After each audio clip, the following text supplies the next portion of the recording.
Ey dilim imanım Əli, ya Əli. Dilim gözüm canım Əli, ya Əli. Ey dilim imanım Əli, ya Əli. Dilim gözüm canım Əli, ya Əli. Dilim gözüm canım Əli, ya Əli. Kəbədə dünyaya edildi nəta, səni bu ismiyle çağırdı Xuda. Söyledi ya mürtəzə, ya lafəta, ey şirim aslanım Əli, ya Əli. Ey şirim aslanım Əli, ya Əli. Ey dilim imanım Əli, ya Əli. Dilim gözüm canım Əli, ya Əli.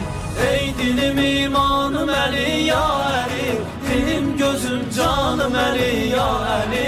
Dilim gözüm canım Əli, ya Əli. Hər cümə bu qəlbi közləyirəm mən, bir sədanı gələr izləyirəm mən. Məhdinin yolunu gözləyirəm mən, var əhdi peymanım Əli, ya Əli.